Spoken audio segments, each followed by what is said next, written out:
Oke, saya akan menjelaskan program untuk Gauss Schedule-nya. Seperti biasa, yang pertama di sini ada include library-nya. Kemudian di sini masuk ke program intinya, ada integer i untuk iterasinya. Kemudian ada double, x1 tebak, x2 tebak, dan x3 tebak untuk input nilai tebakan awalnya. Kemudian double untuk x1 baru, x2 baru, x3 baru. Kemudian ada A, B, C, D yang kapital, ada A, B, C, D kecil, kemudian ada AA, BB, CC, DD. Nah, di sini untuk x1 tebak, x2 tebak, dan x3 tebaknya menggunakan nilai awal yaitu 0. Sesuai yang disarankan yang terdapat pada slide. Kemudian masuk ke program untuk input persamaannya. Nah, untuk program inputnya ini sama seperti program yang ada di Jacobian kemarin. Sini sama. Jadi variabel A, B, C, D ini digunakan untuk input persamaan pertama. Kemudian yang A, B, C, D yang kecil ini untuk input persamaan kedua. Kemudian yang A, B, B, C, C, dan DD untuk input persamaan ketiganya. Nah, mungkin program yang Gauss Seidel ini dengan Jacobian kemarin bedanya, kalau Jacobian kemarin kita hanya menyelesaikan persamaan dua aja, dua persamaan linear. Kalau di sini kita menyelesaikan 3 persamaan linear. Jadi bedanya di situ. Kemudian kita masuk pada perhitungannya, proses perhitungannya. Nah, di sini menggunakan for, iterasinya itu dari 1 sampai 4. Nah, di sini sebenarnya bisa ditambah iterasinya. Tapi untuk kasus yang ada di sini, maksudnya yang ada di slide yang di sini, ini cukup menggunakan iterasi sampai 4 kali. Itu udah diperoleh hasilnya yang kita inginkan. Jadi pertama x1 baru sama dengan D dikurang B dikali x2 tebak dikurang C dikali x3 tebak dibagi dengan A. Nah, di sini nilai x1 tebak itu akan terisi dengan nilai x1 baru dari proses perhitungan yang ada di sini. Jadi nilai x1 tebak untuk proses perhitungan x2 baru itu nilainya udah berubah, bukan 0 lagi.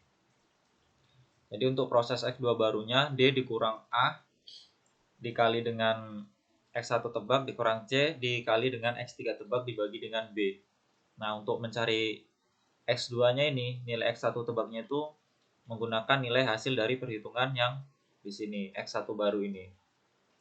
Untuk x3 tebaknya ini masih 0, masih menggunakan nilai yang pertama kita inputkan. Kemudian x2 baru tadi akan disimpan di variabel x2 tebak. Nah, di sini x2 tebak di sini akan digunakan pada proses yang ada di x3 baru. Nah, x3 baru itu DD dikurang AA dikali dengan x1 tebak dikurang BB dikali dengan x2 tebak dibagi CC. Nah, hasil dari perhitungan x3 baru ini akan disimpan pada variabel x3 tebak. Nah, di sini setelah proses ini dia akan nanti ditampilkan menggunakan printf untuk iterasi pertama. Kemudian ini akan berulang sampai 4 kali. Nah, prosesnya sama, nanti nilai yang di sini awalnya tadi 0, dia akan berubah akan diganti dengan nilai x3 tebak hasil dari x3 barunya.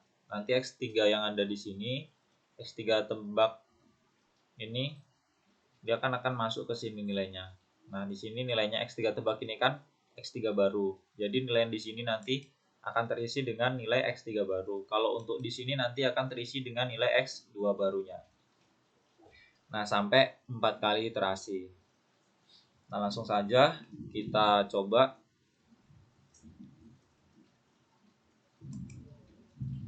Nah, di sini saya akan mencontohkan untuk dalam kasus yang ada di slide ini. Jadi saya akan mencontohkan yang untuk perhitungan yang ada di sini. Oke. CC min O hasil Gauss Seidel C.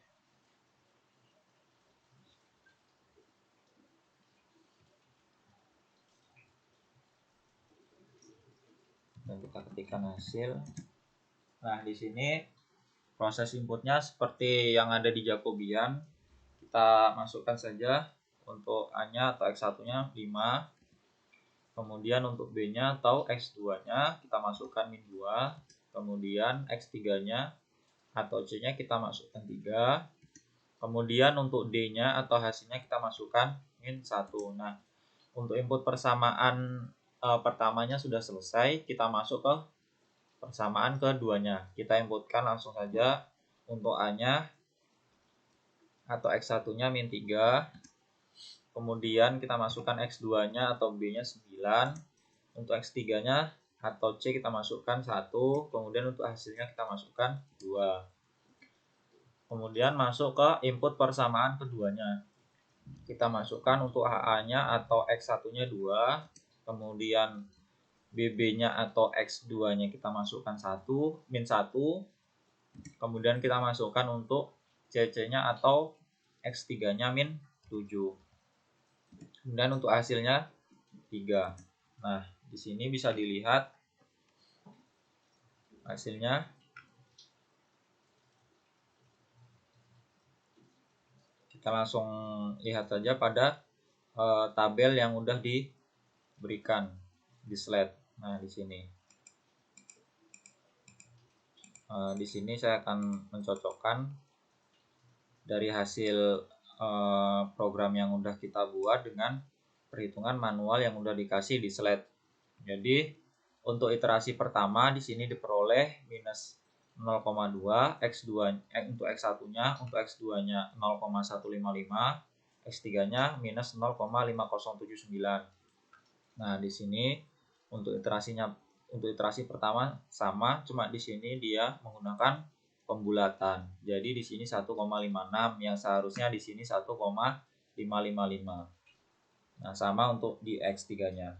Untuk iterasi keduanya di sini diperoleh 1,669. Kemudian X2-nya 0,334, X3-nya minus 0,428. Nah, di sini dibulatkan jadi 0,167, kemudian di sini 0,334, kemudian di sini 0,429. Kemudian untuk iterasi ketiganya, iterasi ketiga di sini diperoleh 0,1909 untuk X2-nya 0,33348, X3-nya minus 0,4216.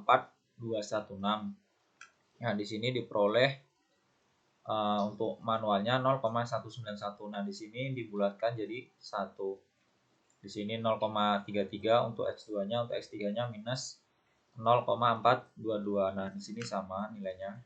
Di sini dibulatkan juga. Ini terjadi pembulatan. Kemudian untuk iterasi keempatnya nilai X1-nya 1,86. Nah, di sini sama nilainya. Untuk X2-nya 0,331 sama. Kemudian untuk X3-nya minus 0,4226. Nah, di sini dilakukan pembulatan kembali. Untuk di program tidak terjadi pembulatan.